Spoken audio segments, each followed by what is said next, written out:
Hello guys, welcome to our channel crick gossip. So আজকে আমরা IPL 2024 এর match number 30 RCB versus Sunrisers হায়দ্রাবাদের post match show নিয়ে আলোচনা করব। তো গাইস, চলো এবার শুরু করি। আজকের ম্যাচটা তো তোমরা সবাই দেখছো, একটা ব্লকবাস্টার ম্যাচ। মানে আউটস্ট্যান্ডিং ম্যাচ, হিস্ট্রি অফ টি-20। মানে কি কমু, কিছু কোয়ার মতো নাই, মানে রেকর্ড ব্রেকিং ম্যাচ হয়ে গেছে আজকে। সানরাইজার্স হায়দ্রাবাদ 20 ওভারে 287 রান করছে, অনলি জাস্ট 3 উইকেট হারাইয়া। তাদের তরফ থেকে অভিষেক শর্মা স্টার্টিং খুব ভালো করছিল, 22 বলে 34 রান করছে। আর ট্রাভিস হেড, আমরা হেড কইতাম না, হেডেক কম, 102 রান করছে 41 বলে। তারপর আইছে হেনরিক ক্লাসেন, জমদূত। তো 67 রান করছে 31 বলে। অ্যাডাম মার্করামও কোন রকমের কোনো মানে কমতি দিছে না, 32 রান করছে 17 বলে। আর লাস্টে দিয়া এ রান দেই পুরা একজন অ্যাডাম, সরি, আব্দুল সামাদের রান দেই পুরাপুরি একদম ডিফারেন্স ক্রিয়েট করে গেছে। 37 রান করছে 10 বলে। মানে আরসিবির বোলিং লাইন আপ কতটুক বাজে হইলে হইতে পারে, আব্দুল সামাদের মতো, নো ডাউট আব্দুল সামাদ একজন একটা ভালো ব্যাটসম্যান, 37 রান গেছে 10 বলে। তো কিরকম বোলিং বোলিং করছে, মানে বলার বাইরে। এরকম বোলিং আমি আর জন্মে দেখছি না। সব রকমের ট্রাই করে নিছে। মানে আমার মনে হয় গলি ক্রিকেটেরও বলার তারা এত রান এত ফিডা খাইলো না হইলে। মানে world class bowler Lockie Ferguson, রিস্টপলি, তারা তো ওয়ার্ল্ড ক্লাস বোলার। তারা তুমি মানে আমরা মানে কোনোভাবেই সাইডলাইন করতে পারতাম না ইন্টারন্যাশনাল ক্রিকেটের থেকে। তারা যে এত মাইর খাইবো, মানে কল্পনার বাইরে। তাদের টিম সিলেকশনেরও আমি কোনো রকমের মানে আহ, দেখছি না, মানে তার মাইন্ড গেমটা আর কি।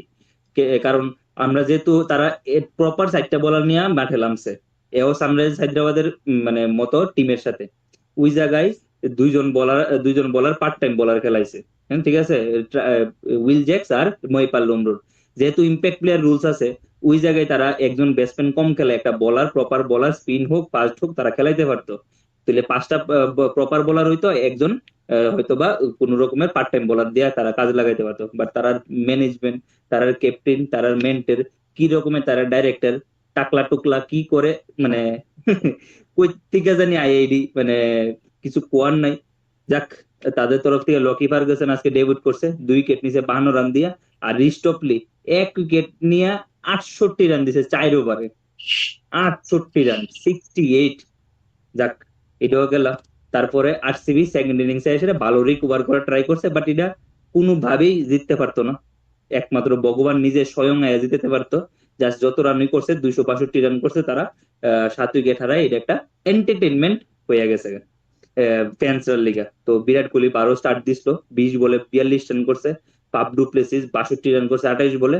ডিকে করছে 83 রান 35 বলে। আর অনুজ রাবত 14 রান করছে 25 বলে। আর হায়দ্রাবাদের তরফ থেকে প্যাট কামিন্স 3 উইকেট নিছে 43 রান দিয়া, মায়াঙ্ক মার্কান্ডে 2 উইকেট নিছে 46 রান দিয়া, আর নটরাজন 1 উইকেট নিছে 47 রান দিয়া। তো গাইস, তো ভাই, তো ভাইরা, তো তোমরা কিরকম দেখলা? আমারটা তো আমি আজকে শুরুতেই কয়ে লাইছি, কত কব, কোয়ার শেষ নাই। তোমরা এবার কো। আরে ভাই, আজকে খেলাটাতে আজকে ট্রেভি- খেলা ট্রেভিস ট্রেভিস মানে ট্রে- হেলমেট লাগে বড় লাগলো কোন সময় বল মাথা দেওয়ার পরে কোনো গ্যারান্টি আসতো মাথা না। দেয় পড়েনি। আজকে ট্রেভিস হেডের পিটারে দেখলে মনে হয় যে হেরে লুলা লুলা বল দিতেছে, হে চয়েস চয়েস করে করে ঘুরে দিতেছে শুধু। মানে ব্যাটসম্যান কেমনে কতটুকু ছক্কা চার মারতে পারে শুধু প্র্যাকটিস চলতেছে। মনে হয় যে ওই কয় না যে তুমি আমার ছক্কার বল দাও ভিডিও আমি গেম। ছক্কা মারে, আমি চার চার বল দাও আমি চার মারে, প্র্যাকটিস যেভাবে হয় আমার মনে হয় যে ওইটাই চলছে আজকে ট্রেভিস হেডের সাথে। শুধু ট্রেভিস হেড না, লাস্টে দিয়ে আব্দুল সামাদ কিতা করে গেল, ও মাই গড।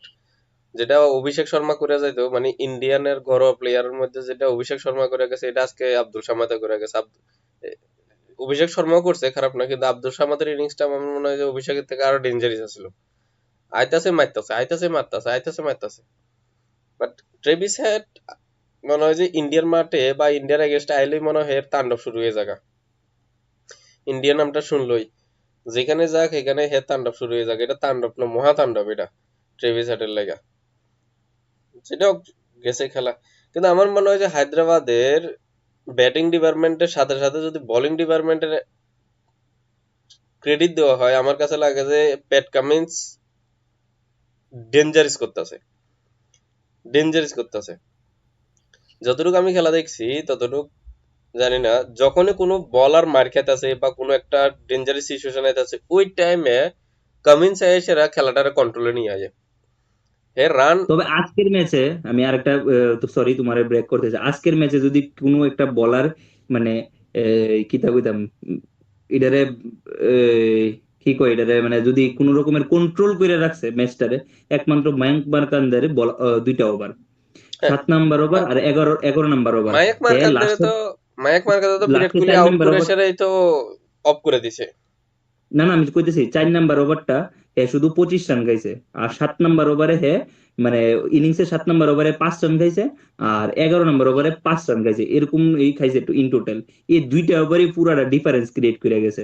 তাছাড়া তুমি যদি হায়দ্রাবাদের বোলিং লাইনে বলতে এরকম কোনো এক্সট্রাঅর্ডিনারি কিছু বল করছে না, তারাও 262 রান খাইছে।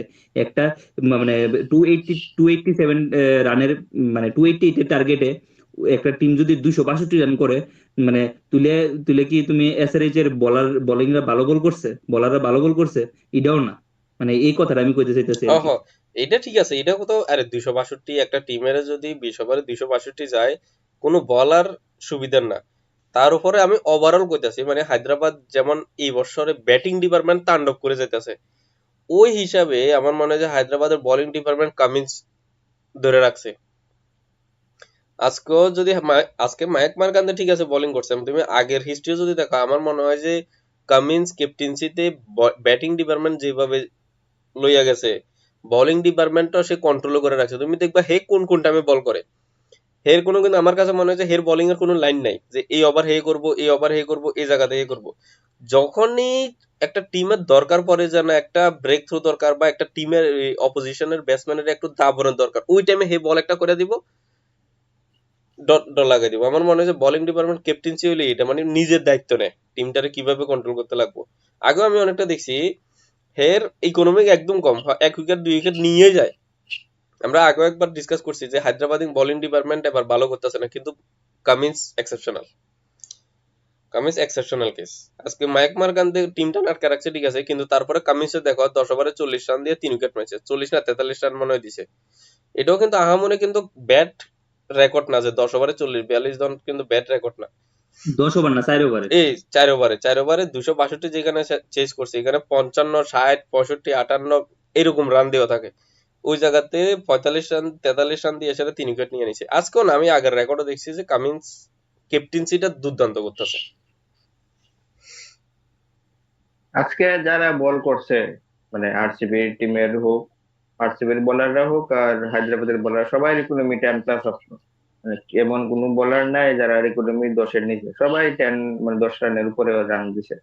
আর এটা ঠিক, প্যাট কামিন্সের ক্যাপ্টেন্সি দারুণ করতেছে। আর আমার মনে হয় প্যাট কামিন্স ক্যাপ্টেন আছে দিকে হায়দ্রাবাদের ড্রেসিং রুমের মানে তারা একটা পরিবেশটা এমন সৃষ্টি করে রাখছে যে এত এগ্রেসিভ খেলতে পারতেছে ব্যাটসম্যান তারা। আর নাইলে যেমন আজকে প্যাট কামিন্স টসের সময় কইছে যে এই আরসিবির গ্রাউন্ডে তারা পার স্কোর হতে পারে 240, লাস্ট পর্যন্ত এটাই হ্যাঁ করে দেখাইছে। 240 কি এর থেকে আরো প্রায় 50 রান বেশি করে দেখাই দিছে। তো হেয়ার ক্যাপ্টেন্সিতে অনেকটা কিছু আছে, যার লেগে হেরা ফ্রিলি এত খেলতে এইভাবে খেলতে পারতেছে। শুধু ফরেন প্লেয়াররা না, কিন্তু ইন্ডিয়ান প্লেয়াররাও, যেমন অভিষেক শর্মা, মানে ট্রাভিস হেড যেরকম খেলতেছে, অভিষেক শর্মা কিন্তু কম না, সেম স্ট্রাইক রেটে এরকম স্ট্রাইক রেটে খেলতেছে। তো আমরা যেমন লাস্ট ম্যাচে দেখলাম একটা নতুন প্লেয়ার আইলো নিতেশ রেড্ডি। তো নিতেশ রেড্ডি আসলে অনেক মেরা খেলছে। তো এমন অনেক সময় হয় যে নতুন প্লেয়ার আইলে আগে কিছু রান করার লেগে বা নিজের টিমে জায়গা বানানোর লেগে কিছু স্লো খেলে, কিন্তু না, সেদিন সেদিন এমন জায়গায় হে মেরা খেলছে যে জায়গায় তার প্রথম দিয়ে উইকেট হারিয়ে নিয়েছিল। তো আজকে আমি ভাবছি যখন লাস্টে ক্লাসে না আউট হয়েছে তখন মানে নীতিশ শেট্টিকে নামাইবো, কিন্তু তারা আজকে কি করছে, তারা আজকে আব্দুল সামাদকে নামাইছে। আব্দুল সামাদও 370 স্ট্রাইক রেটে খেলছে, 10 বলে 37 রান। যে জায়গায় রিস টপলির মতো ইন্টারন্যাশনাল বোলারদের আইসিসি টি20 বোলিং র্যাঙ্কিং এ টপ 10-এর মধ্যে সম্ভবত আছে রিস টপলি, ওর বলে লাস্ট 5 বলে 24 রান করছে। তো মানে তারা যে অস্ট্রেলিয়ার ক্যাপ্টেন যে প্যাট কামিন্স কিছু একটা তো মন্ত্র দিয়া দিছে যে যাও গিয়া খার ক্রায় খেলো, মানে টুকটুক করে খেলার দরকার নেই, উইকেট হারিলে হারাইবো, মানে ডিফেন্ড করে খেলে হয়তো 160 করবো, আর মেরা খেলে নিলে 180-তে অল আউট হয়ে যাবো। তো যা করতেছে তারা একদম মানে ডেঞ্জারাস টিম। এটা শুধু আমরা আজকে দেখছি না, এমআই লোগো দেখছি, তারপরে লাস্ট আরো এক দুটা ম্যাচে দেখছি। তো কিন্তু আরেকটা জিনিস যেটা লক্ষ্য করার বিষয়, এটা হলো তারা কিন্তু ফার্স্ট ব্যাটিং করে স্কোরটা করতে পারতেছে। তো তারা মানে চেজিং এ কি করবো এটা এখন আমরা চেক করছি না, বা তারাও এরকম কিছু হয়তো ম্যাচও পাইছে না নিজেরা প্রমাণ করার লিগে। আর আরসিবির কি কম, তারা মানে আইপিএল একটা রুলস বানিয়ে দিচ্ছে ইম্প্যাক্ট প্লেয়ার, যাতে আগে ব্যাট করলে মানে ব্যাটিং টিম যাতে একটা ব্যাটসম্যান পায়, বা পরে বোলিং এর সময় যাতে একটা বোলিং অপশনও বেশি পায়। আরসিবি আজকে মানে বল করব, তারা প্লেইং ইলেভেনের ব্যাটসম্যান নিয়ে রাখছে বেশি, চারটা যে জায়গায় মানে ইম্প্যাক্ট প্লেয়ার আইসে পরের থেকে, রুস্টার আইসে পরের থেকে প্রতিটা টিম 6টা বোলার নিয়ে খেলে, মিনিমাম 6টা বোলার, আরো এক দুটা বোলার তো স্পিনার টিনার থাকেই পার্ট টাইমার। তারা আজকে আরসিবি নিজেরা টসে দিচ্ছে, যেটা সেটা তারা আজকে কি করছে, ইম্প্যাক্ট প্লেয়ার তো কি করছে তারা, মানে প্লেইং ইলেভেনের টোটাল 4টা প্রপার বোলার নিয়ে খেলছে। তা আর কি হইব, যে রান করছে, তবে লাস্ট পর্যন্ত আরসিবি যে রানটাও করছে, দিনেশ কার্তিক মানে সেলিউট, এই বয়সে এই সময়ে রিটায়ারমেন্ট নিয়ে নিব, যে ইনিংসটা খেলছে দারুণ। মানে আমি তো আশা করি মানে রিটায়ারমেন্ট না নেক দিনেশ কার্তিক, আরো এক দু বছর আইপিএল খেলো। আর যদি মানে সম্ভব হয়, বা টিমের ইন্ডিয়ান টিমের দরকার পড়ে টি-20 ওয়ার্ল্ড কাপও খেলো, কোনো সমস্যা নেই। ঠিকই আছে, মানে ডিকে যে পারফরমেন্সটা করছে আনবিলিভেবল পারফরমেন্স, মানে ওই জায়গায় যে হ্যাঁ যে যে শটটি খেলছে, মানে যে যে বলারের পিক করছে, প্যাট কামিন্সও কিন্তু মারছে, মানে ছাড়ছে না, প্যাট কামিন্সও মারছে। ভুবনেশ্বর কুমারও কিন্তু খারাপ বলার না, ইন্ডিয়ান ইন্ডিয়ান বলার, মানে ইন্ডিয়ার হইয়া হ্যাঁ অনেক বছর খেলছে। তো এই জায়গা তো হ্যাও মাইর খাইছে। নাটরাজন আমরা জানি ইয়র্কার কিং, এই নাটরাজনও মাইর খাইছে, তো কেউ বাদ দিয়ে খেলছে না। কেউ যদি ওয়ার্ল্ড ক্লাস বলার না, একটা ফক্তা বলারের সামনে মাইরা দিছে, এরকমও না, এরকমও না। ভালো মানে ভালো স্ট্রাইক রেটে ভালো বলার এগেনস্টে ব্যাটিং করছে। তো এই জায়গায় হিউজ হিউজ মানে কি কমু, কোয়ার মতো নাই।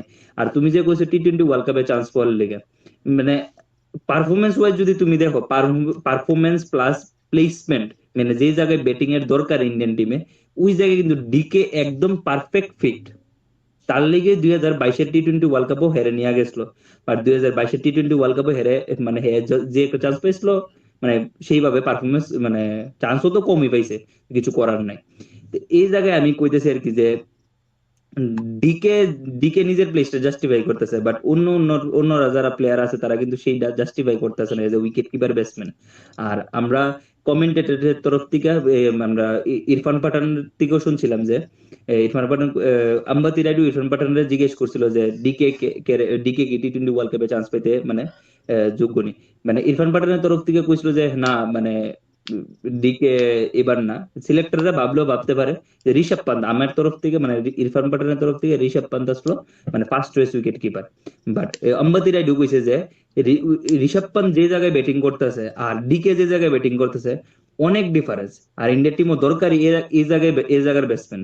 তো তোমরা কি মনে হয় ভিউয়ার্স, মানে তারা একটা ভিউয়ার্স এর থ্রুতে থ্রুতে একটা কোশ্চেন করছিল আর কি।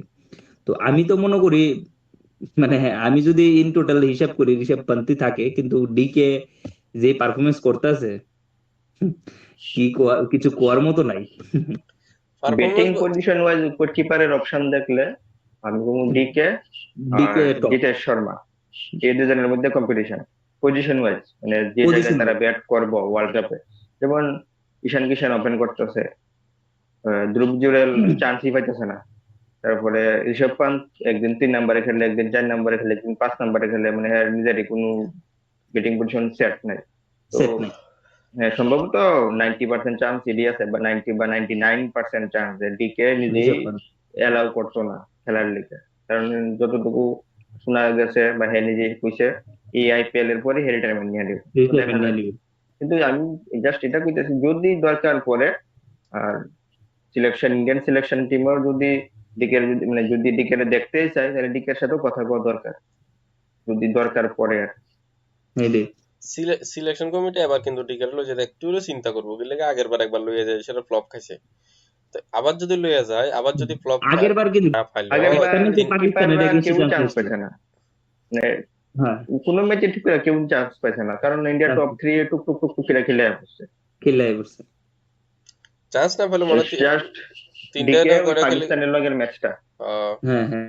এটা দুই দুই তিন বল, একটা শট জাস্ট ফেল করছে, জাস্ট এইটাই। ওইটাই এখন এই যে যদি লয়ে যায় সিলেকশন কমিটির টিমের থেকে দরকার, তখন দেখবা যে অনেক কোশ্চেন আয় পড়বে সিলেকশন কমিটির উপরে। এমনি ভালো খেলতেছে ঠিক আছে, কিন্তু তখন দেখবে যে যদি খারাপ খেলে হ্যাঁ, অনেক কিছু ফেস বয়স করতে লাগবে। দেখলে বয়স দেখলে কিন্তু রোহিত শর্মার উপর কোশ্চেন মার্ক তোলা যায়, বিরাট কোহলির উপর তোলা যায়, মানে হুম বয়সটা হুম। দেখলে আর কি।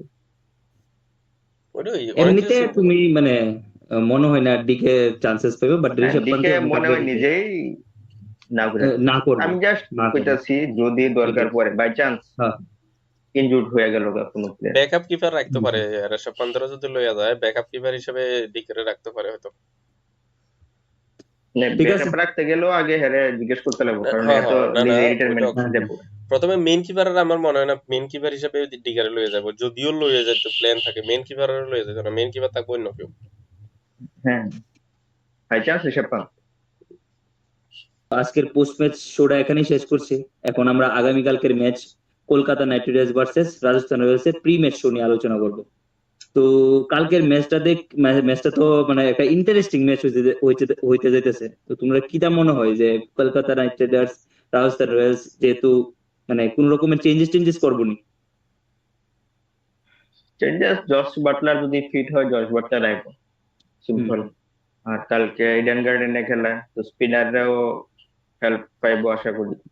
তো দেখা যাক কি করে। রাজস্থানের টিমে তো দুইটা ওয়ার্ল্ড ক্লাস স্পিনার আছে, চাহাল আর অশ্বিন। আবার আমরা দেখছি লাস্ট কয়েকটা ম্যাচে তারা কেশব মহারাজেরও ইউজ করতেছে। তো কালকে যদি বাটলার আইয়া, তাহলে হয়তো বা কেশব মহারাজের সার্ভিস পাইতো না। কালকে যদি ইডেন গার্ডেনে খেলা, তাহলে তো অবভিয়াসলি কে কে আর ফেভারিটে থাকবে। তবে আমি যদি দেখি একটা জিনিস, মানে আমি পার্সোনালি কইতেছি, রিঙ্কু সিং কিন্তু সেই একটা চান্স পাইতেছে না ব্যাটিং অর্ডারের কারণে।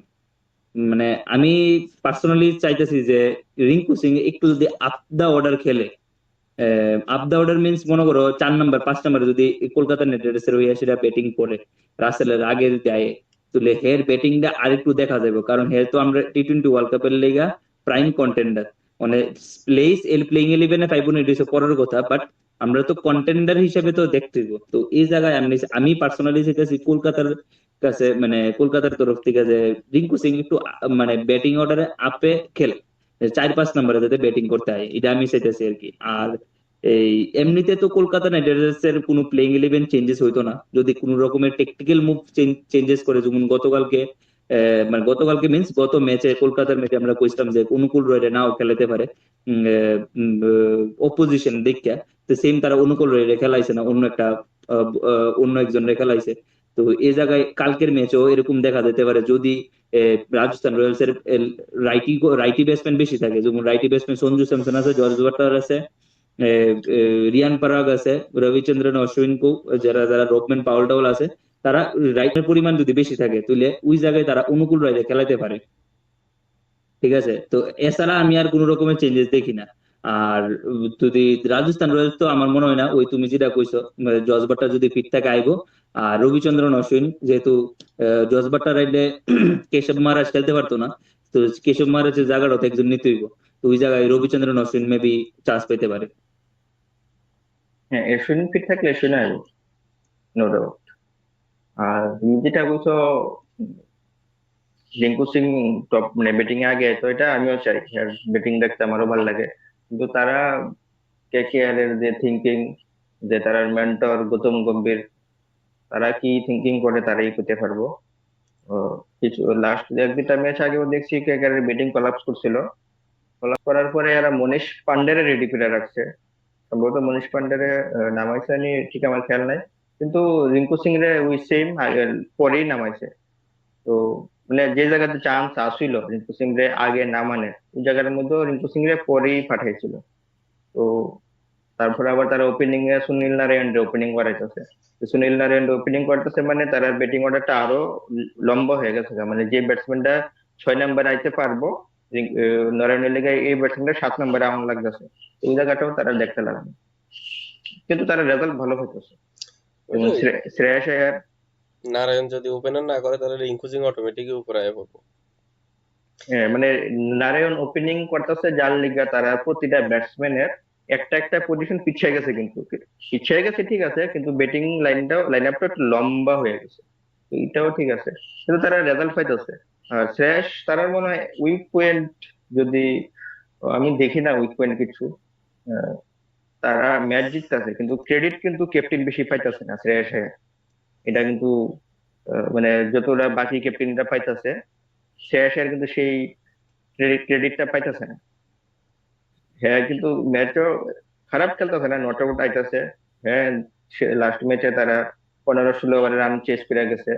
আহ, যে ম্যাচটার মধ্যে অন্যরা ভালো খেলছে, কিন্তু সেম ম্যাচে পিটার সল্ট ও অনেক বেশি স্ট্রাইক রেটে ব্যাট করছে। সেম ম্যাচেই শ্রেয়াস আয়ার 35 বললে 38 নট আউট, কিন্তু ইন্ডিয়ার কোনো কথা শোনা গেছে না, কারণ তারা ম্যাচটা জিততে গেছে। তো ম্যাচ জিততে আর এটুই প্লাস পয়েন্ট। আমার একটা একটা কথা, একটা ব্যাটসম্যান যদি মানে চেস করতে হয় সেটা, আমার টিম যদি জিতে, হ্যাঁ 90 স্ট্রাইক রেটে গেল, আমার কোনো প্রবলেম নেই। এটাই মানে তো আমি দিলাম। পার্সোনালি, হ্যাঁ আমি যদি পার্সোনালি কই আর কি, মানে আমি কালকের ওই কলকাতার ইনিংসটা দিকে আমি কইতেছি না, ওভারঅল আমি কইতেছি, একটা ব্যাটসম্যান একটা টিম যদি চেস করতে হয় সেটা স্পেশাল, আমি ফার্স্ট ইনিংস এর ব্যাটিং এ কইতেছি না, চেস করতে হয় সেটা যদি 50 স্ট্রাইক রেট খেলে, 90 স্ট্রাইক রেটে, আমার কোনো প্রবলেম নাই। ম্যাচ জিতা হয়েছে মূল উদ্দেশ্য। এবার স্ট্রাইক রেট যা কিছু, ফার্স্ট ইনিংসে এই স্ট্রাইক রেটের ব্যাপারটা অনেকটা বাইরে জায়গা। স্ট্রাইক রেট মানে স্ট্রাইক রেটেরটা মানে আমি যদি কই এটা অনেকটা, আমি যদি র্যাঙ্কিং করে অনেক হাই থাকবো, কারণ স্ট্রাইক রেটটা অনেক মেনটেন করে খেলতে হবে, কারণ তুমি জানো না যে অপোজিশন কতটুকু অব্দি এটা রেস্টে মানে আটকাইতে পারবা, অপোজিশনে কতটুকু অব্দি আটকান যাবো, কারণ ওই জায়গায় তো আমার বোলিং ডিপার্টমেন্ট আমার ক্যাপাবিলিটি থাকতে হবে আটকানোর লিগা। তো এই জায়গায় আমার মানে ফার্স্ট ইনিংসে সেই রকমের ভাবেই ব্যাটিং করণ লাগবে আর কি। ওইটাই ফার্স্ট ব্যাটিং ওই সেরা যদি কোনো ব্যাটসম্যান যদি 150 স্ট্রাইক রেটের নিচে খেলে, এটা সবচেয়ে বড় ভুল। কোনো একজন এত বড় একটা টপ অর্ডারের ব্যাটসম্যান যদি হে ফার্স্ট ব্যাটিং খেললে সেটা যদি 150 স্ট্রাইক রেটের নিচে খেলে, 150 স্ট্রাইক রেটের নিচে তো আসাই পাপ। 150 স্ট্রাইক রেট সেকেন্ড ব্যাটিং এ যাই হোক, হে 90 খেলুক 80 খেলুক আর যেই খেলুক, সেকেন্ড ব্যাটিং এ উইনিং তো হয়েছে মোটে। ফার্স্ট ব্যাটিং এ মানে 150 লাগবেই।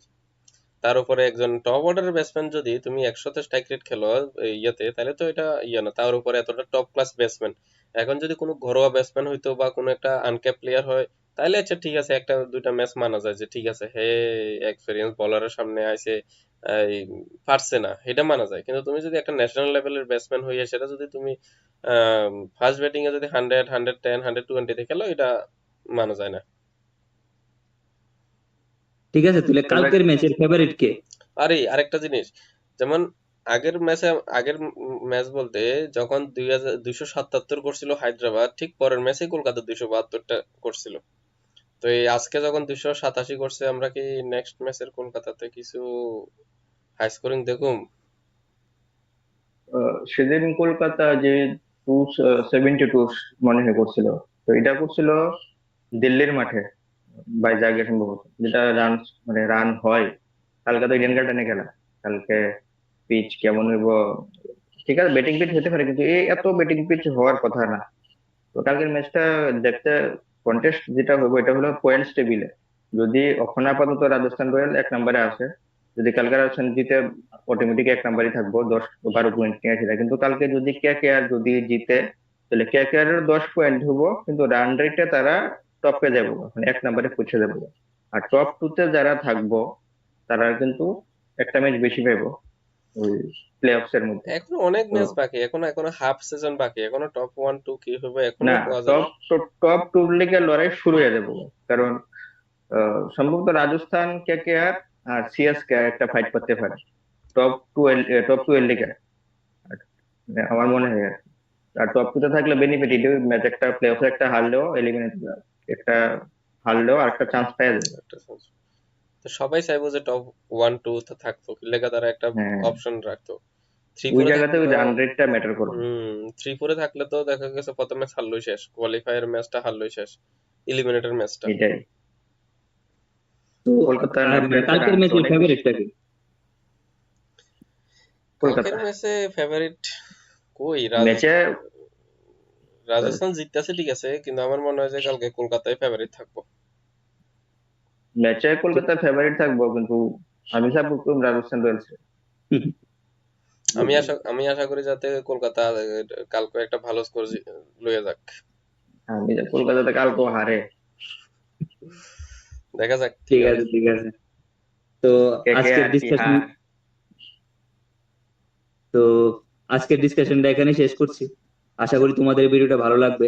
ঠিক এমন ভাবে বাকি টিমগুলো সম্পর্কে জানতে আমাদের YouTube channel crick gossip subscribe করুন। তার পাশাপাশি লাইক এবং কমেন্ট করে আপনাদের মতামত জানান। থ্যাংক ইউ, গুড নাইট, শুভরাত্রি।